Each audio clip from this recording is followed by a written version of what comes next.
Si disfrutas del contenido de este canal y quieres apoyarlo para que se mantenga y mejore, te invito a que te unas al Patreon del canal.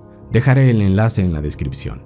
Además, tengo un canal en donde hago divulgación de temas sobre biología, antropología, psicología, ciencias ambientales, entre otros temas relacionados con la naturaleza y con la sociedad. Si quieres aprender más sobre estas disciplinas, te invito a que te suscribas al canal de Aquí hay dragones. Les dejo el link en la descripción. Para los que aún no estén enterados, Kengan es una historia de combates que ha ido ganando popularidad en los últimos años. Esta historia consiste de 3 partes. La primera, Feast of the Seeker, es una versión mucho menos pulida y con dibujo de baja calidad, pero que aún así tiene personajes bastante interesantes con intercambios entretenidos. Feast of the Seeker consiste en un torneo llevado a cabo por una organización de karate para enfrentar a sus peleadores contra otros estilos de artes marciales. Esta obra me parece buena, ya que desde aquí podemos ir viendo en qué consiste el mundo de Kengan, las diferentes organizaciones que existen y el choque de estilos de artes marciales. Quizás sea difícil para algunos soportar el dibujo de esta obra, pero yo sí recomiendo leerla, ya que muestra personajes y temas que volverán a aparecer en la tercera parte de la historia. También, en esta primera parte, vemos a los que probablemente son los 2 personajes más fuertes del universo de Kengan, los legendarios Katsuya y Shingoro. La segunda parte de este universo es llamada Kengan Ashura. Esta parte es la más conocida, ya que tiene un anime en Netflix. Sin embargo, el anime no está terminado, y si les soy sincero, a mí se me hace mucho mejor su versión en manga, ya que en el anime se salta algunas partes de las historias de los personajes. La historia de Kengan Ashura se enfoca en un torneo de artes marciales, pero esta vez el objetivo del torneo no son los artistas marciales en sí, sino que es una lucha entre corporaciones internacionales que buscan mejorar su posición en el mercado ganando el torneo, por lo que contratan a artistas marciales de todo el mundo para que los representen en ese torneo. El dibujo del manga comienza a mejorar a pasos gigantes en esta segunda parte, debido a que otro artista tomó el trabajo de ilustrar la historia. Aunque el enfoque de esta segunda parte era la lucha entre corporaciones, en mi opinión, la diversidad de los combates y de los peleadores fue lo que más brilló.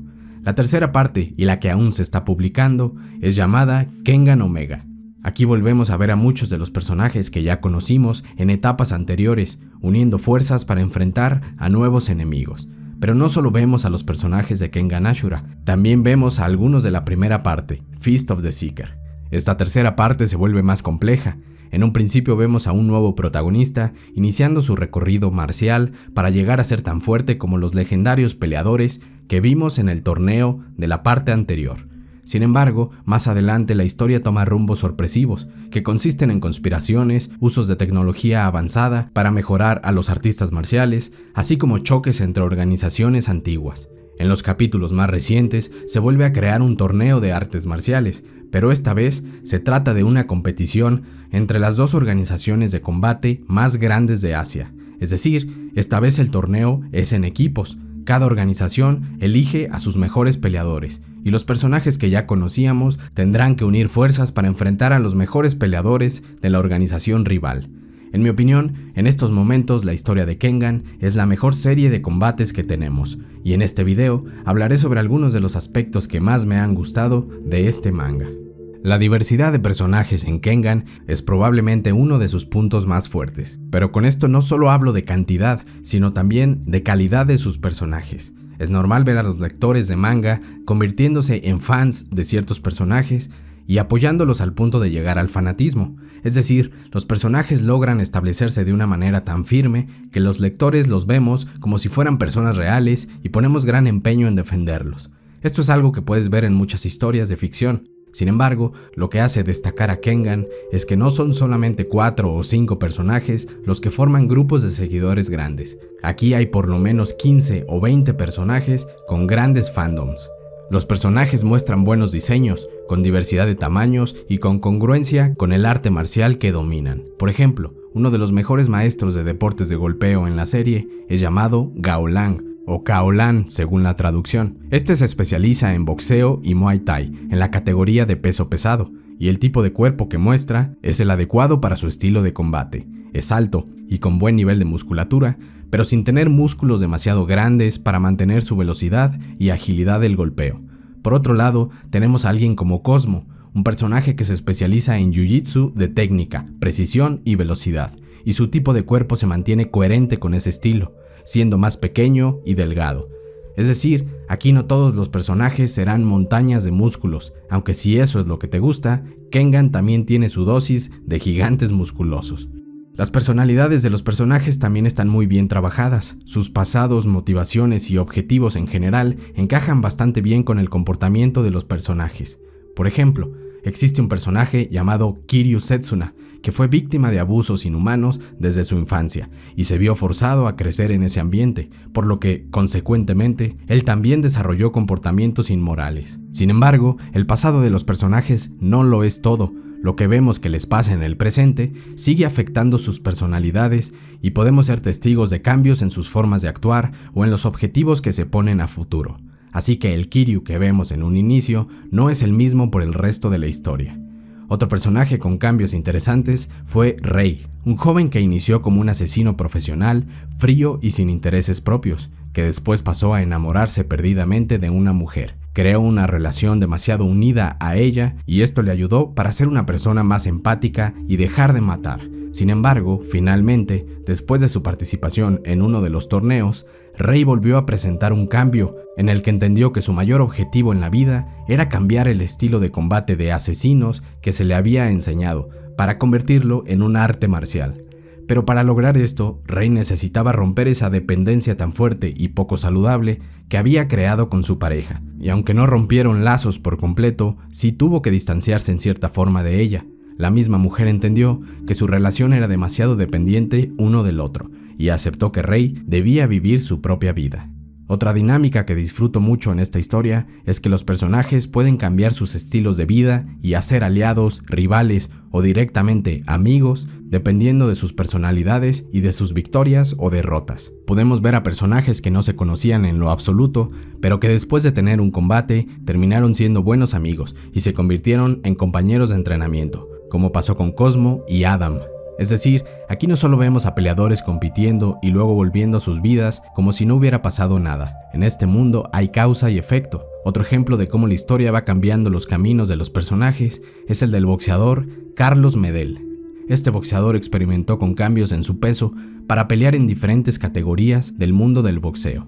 Pero cuando se vio forzado a abandonar este mundo, Carlos comenzó a tomar peleas en el bajo mundo contra diferentes artistas marciales. En este proceso se dio cuenta de que necesitaba mejorar su estilo de combate y comenzó a aprender nuevas artes marciales, que incluían el pateo. También decidió bajar su peso lo máximo posible para darle más importancia a su velocidad, sacrificando la fuerza. Sin embargo, de nuevo, esto no fue un cambio permanente. Después de una batalla muy dura contra Gao Lang, Carlos se vio forzado a reconocer que había exagerado con su bajo peso y decidió volver a construir algo de masa muscular para ser un peleador más balanceado. El siguiente punto que me encanta de esta historia es su construcción del mundo. El mundo de Kengan está lleno de detalles que lo hacen rico e interesante. Los acontecimientos que vemos con los protagonistas siempre son entretenidos, pero más allá de eso, sabemos que en otras partes del mundo hay muchos otros personajes fuertes, existen grupos delictivos que siempre se mantienen en movimiento, hay empresas y organizaciones compitiendo entre ellas y controlando países. También existen diferentes facciones de artistas marciales en los que puede haber personajes incluso más fuertes que los protagonistas, pero que rara vez vemos. El mundo deportivo de las artes marciales en Kengan tiene sus propias reglas y leyendas, como lo fueron Gao Lang y Carlos en el boxeo o Okubo en el MMA. Este mundo deportivo se maneja diferente y bajo distintas reglas del mundo tradicional de las artes marciales, donde existen organizaciones como la del karate Ryokushin, los cuales hacen sus propios torneos y cuentan con sus propias leyendas, como Katsuya y Yoji. De igual forma, las artes marciales tradicionales se manejan diferente y por separado de las artes marciales del bajo mundo, en donde se manejan otro tipo de competiciones y vemos a las leyendas como Kano. También existen los que se mantienen fuera de estos mundos y solo entran a ellos cuando tienen un objetivo claro, como fue el caso de Yurota y Kuroki. Prácticamente todos los personajes pueden cambiar entre estos mundos si así lo deciden, y hay toda una red de historias, maestros, estudiantes y rivalidades que conecta los muchos mundos de Kengan. Una de las ubicaciones más misteriosas y problemáticas en el mundo de Kengan es un lugar llamado el Inside, una región que está aislada del resto del mundo y en donde prácticamente no existen leyes o gobiernos. También existe una organización milenaria que constantemente se infiltra en todas estas otras facciones que ya mencioné, y aún no sabemos cuáles son sus objetivos. El mundo de Kengan es amplio y profundo, tanto que a veces algunos de los personajes toman viajes para entrenar y se vuelve increíblemente difícil encontrarlos o ponerse en contacto con ellos, incluso para personajes con grandes influencias, como pasó con Kano cuando viajó a Estados Unidos o con Hatsumi Sen viajando por China. Además de la diversidad de personajes, en esta historia también existen una gran diversidad de artes marciales y estilos de combate. Podemos encontrar muchas de las más comunes en la actualidad, como el jiu-jitsu, karate, MMA y boxeo, así como otras poco conocidas, como el silat, el baritsu y el leadway. Incluso existen estilos originales creados por el autor, como el estilo Nico y el estilo Koei. Para los entusiastas de las artes marciales, es muy entretenido ver este choque de estilos, y aunque algunos sí son más efectivos que otros, en general se puede decir que ningún estilo es el mejor, sino que su efectividad dependerá en mayor medida del peleador que lo esté usando y de la fuerza y astucia que éste tenga. Las técnicas se usan de manera bastante coherente, es decir, el autor muestra un buen entendimiento de los mecanismos del combate y sabe explicar bastante bien por qué una técnica puede estar siendo más efectiva que otra. En este sentido, las peleas son bastante realistas. Sin embargo, el manga no intenta ser una versión completamente real de lo que nosotros experimentamos en las artes marciales. Los combates tienen su toque de exageración y de ficción, pero en mi opinión se manejan bastante bien, logrando que sean más entretenidos que un combate real gracias a tener técnicas fantásticas, pero al mismo tiempo mantiene una lógica interna sobre lo que los personajes de esta historia pueden llegar a hacer. Por ejemplo, el estilo Nico tiene técnicas secretas en las que el usuario usa transformaciones para liberar todo el potencial de su cuerpo y ser más fuertes o más rápidos. Pero estas transformaciones no son simple magia, tienen una explicación anatómica de cómo funcionan y tienen fuertes consecuencias negativas para el que las usa, como daño cerebral. Por otro lado, así como hay técnicas que llevan al límite el potencial humano, existen personajes que logran llegar a estos niveles por otros medios, como es el caso de Wakatsuki, en el que nació con un síndrome genético que le permite tener una densidad muscular mucho mayor a la de un humano normal. Esto le da la ventaja de ser superior en fuerza y resistencia al daño sobre prácticamente todo el resto de la humanidad. Otro ejemplo sería la familia Kure, en la que usando selección artificial han hecho que los miembros de su clan se reproduzcan con peleadores fuertes a través de miles de años, para que sus hijos tengan un gran potencial de combate.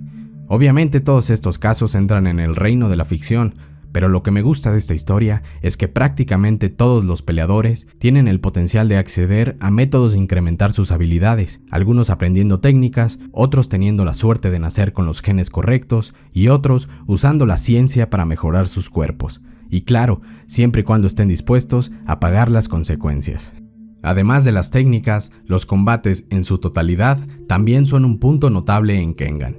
Los emparejamientos para combatir son variados, no siempre será el protagonista el que encare al antagonista principal. Un personaje sin mucho impacto en la historia principal puede tomar importancia de un momento a otro.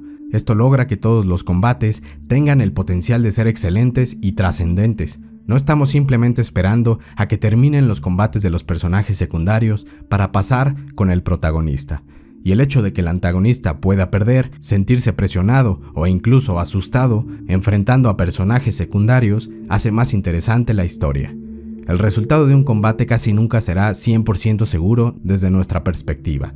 El autor es bueno para crearnos falsas esperanzas y dirigirnos por caminos equivocados. Evidentemente habrá algunos combates que sí se puedan predecir, pero en esta obra no es una tarea tan obvia como pasa con muchas otras. La coreografía de los combates me parece de las mejores que he visto. En Kengan entran aspectos que en otras obras de combates rara vez muestran, pero que sí son importantes. Por ejemplo, el concepto de manipular el flujo de fuerza y de equilibrio es muy importante en artes marciales reales como el judo y el jiu-jitsu, y el autor de Kengan no olvida este aspecto, e incluso forma parte principal de varias artes marciales dentro de la historia. También se usa de forma excelente el concepto del cansancio físico y cómo afecta el rendimiento o incluso el estilo de pelea de un peleador. Es decir, un peleador con experiencia sabrá cómo adaptar su forma de pelear cuando está sintiéndose agotado. Otro ejemplo es el del estilo sin forma que usan algunos personajes. Este estilo se basa en que un peleador no siempre necesita seguir al pie de la letra las técnicas de un arte marcial. Es posible usar la creatividad a la hora del combate para derrotar al oponente. Claro que estos conceptos están un tanto exagerados en Kengan, pero es que, como dije antes, esta historia no intenta ser realista. Sí está fuertemente basada en la realidad, pero a partir de ahí se toma ciertas libertades creativas. Entre los combates que en mi opinión tienen mejores coreografías está el de Oma contra Cosmo. En esta pelea se nos muestra un gran enfrentamiento que en su mayoría es de grappling, específicamente Jiu-Jitsu, y los personajes no solo chocan entre sí usando una técnica tras otra, sino que hacen muestra de excelentes tácticas, engaños y provocaciones. En esta batalla se muestra uno de los conceptos más avanzados del combate en Kengan, la preiniciativa. Esta habilidad consiste en predecir lo que hará tu oponente basado en conocimiento previo de su forma de pelear, en la posición de su cuerpo, en la intención del oponente y en notar pequeños ajustes en su postura que delatan su siguiente movimiento. Sin embargo, esta habilidad no es todopoderosa ni mágica. Hay formas de engañar a alguien que es bueno prediciendo a su oponente, y es en esta pelea donde se nos muestra la forma de lidiar con la preiniciativa. También se plasma muy bien el agotamiento que produce el Jiu-Jitsu, y esto juega un papel crucial. Aunque ambos personajes tienen un talento natural prodigioso y están determinados a ganar, la diferencia de experiencia en combate se hace notar y se genera una ventaja para uno de ellos. Los antagonistas de esta historia son también algo excelente. Kengan no tiene 1, 2 o 3 villanos en movimiento, tiene docenas de personajes que en cualquier momento pueden ser considerados como antagonistas, aliados o criminales, dependiendo de cómo se muevan las circunstancias. Incluso el protagonista, Oma, en algunas partes de la historia puede ser bastante despiadado. Estos criminales a veces chocan entre sí, como es el caso de Meguro Masaki y Muteba. Ambos son personajes que han cometido actos inhumanos, aunque de diferente naturaleza, y cuando sus caminos se ven forzados a colisionar, se nos presenta un festín de brutalidad. De igual forma, personajes que pueden ser considerados moralmente buenos, a veces se ven obligados a destruirse uno al otro para alcanzar sus propios objetivos, como fue el caso de Wakatsuki y Oma durante las semifinales del torneo. El arte de este manga es sin duda otra razón para disfrutar de él. Como dije antes, Fist of the Seeker tiene un dibujo muy básico, pero incluso en esa parte de la historia, el dibujo va mejorando poco a poco, y a partir de Kengan Ashura, la diferencia es enorme. El arte de Kengan plasma muy bien el movimiento del cuerpo humano, y el impacto de las técnicas es casi palpable. Cuando es momento de hacer sentir la presencia de un personaje, el dibujo lo logra incluso antes de que empiecen los combates. Definitivamente hay otras obras con mejor nivel de dibujo, pero Kengan cumple por completo su misión de plasmar individuos que han dedicado sus vidas al combate y sabe expresar visualmente la potencia de sus encuentros. A pesar de que el universo de Kengan está principalmente basado en combates, esta historia también cuenta con una narrativa que va más allá de los torneos. En Kengan Ashura se desenvuelve toda una dinámica entre las corporaciones internacionales que participan en el torneo, y los líderes de estas organizaciones tienen bastante intervención en la historia. En Kengan Omega, además de las peleas, podemos ver toda una narrativa de conspiraciones de la organización milenaria Worm. El torneo que se realiza en esta parte de la historia también tiene un trasfondo corporativo, donde las organizaciones de Kengan y Purgatory ponen en juego su independencia en el mercado. Sospecho que mucha gente no lee Kengan por esta narrativa separada de los combates. Yo mismo no le puse mucha atención la primera vez que la leí. Sin embargo, la segunda vez sí lo hice, y en mi opinión es una historia bien trabajada, que hace más rico el universo de Kengan, y que crea expectativa por entender los secretos detrás de todas estas conspiraciones. Entre mis cosas favoritas de este universo es que los personajes casi nunca pierden su importancia por completo. Sí hay momentos en que dejamos de ver a muchos de ellos, pero siempre se mantiene abierta la posibilidad de volver a verlos y de que tomen un rol importante en la historia. Además, sus historias personales no se quedan estancadas, existe desarrollo de sus personalidades y de sus objetivos incluso cuando están fuera de cámara. Esto logra que, una vez que vuelven a aparecer en la historia, en cierta forma tenemos que volver a conocer a este personaje para entender qué cambios decidió llevar a cabo, y esto mantiene frescas nuestras expectativas. También, si uno de nuestros personajes favoritos pierde un combate, sabemos que eso no quiere decir que es el final de su camino. Es posible que esa derrota lo haga replantearse sus métodos y que termine siendo aún más fuerte. El toque final que en mi opinión hace a Kengan una de las mejores obras de combates de los últimos años es que, ya sea de manera consciente o no, Kengan es una excelente fuente de motivación para que los lectores nos animemos a entrenar artes marciales o simplemente a hacer ejercicio y a estar en forma. Puede parecer algo trivial, pero cuando una obra de ficción nos ayuda a mejorar aspectos de nuestras vidas, podría decirse que esa obra está superando la simple ficción y está alcanzando la realidad. Y esto es sin duda algo que reconocerle al autor. El protagonista de la temporada más reciente es uno de los que mejor demuestran esto. Koga es un joven que ha entrenado artes marciales desde pequeño. Sin embargo, no cuenta con una motivación con significado en su vida.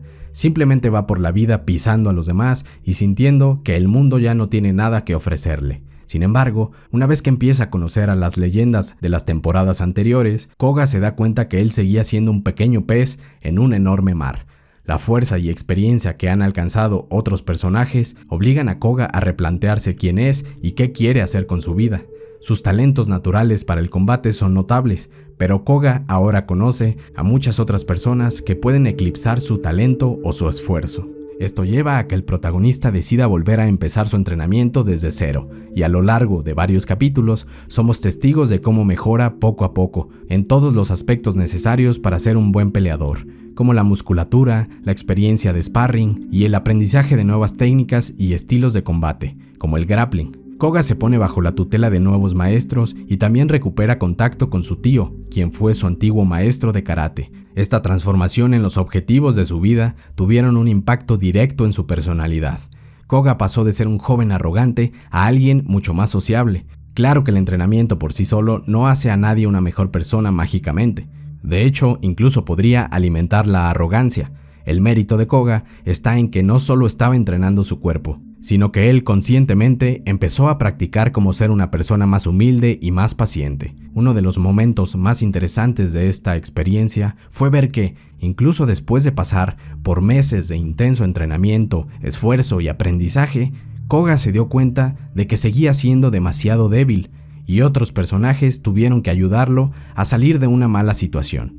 Esto puede sonar deprimente, pero a mí me parece refrescante que el autor haya sido tan honesto en que incluso para alguien muy talentoso y que ha puesto mucha dedicación en mejorar, no será fácil alcanzar a los mejores del mundo. Koga deberá ser paciente y tener planes a largo plazo. Después de que Koga se topara con esta dura realidad, vimos algo que me gustó bastante. Ryan, uno de los personajes más arrogantes y más violentos de la serie, le dio palabras de ánimo a Koga, diciéndole que tendría que haber sido el artista marcial más talentoso de todos los tiempos para alcanzar a los mejores en un periodo tan corto. Pero enseguida le dice que eso no quiere decir que no pueda alcanzarlos en algún momento del futuro. Con este camino que vimos recorrer a Koga durante Kengan Omega, estoy seguro que muchos se sintieron inspirados a poner más empeño en lo que sea que estén haciendo en sus vidas. Y como dije, esto es un logro a agradecerle al autor.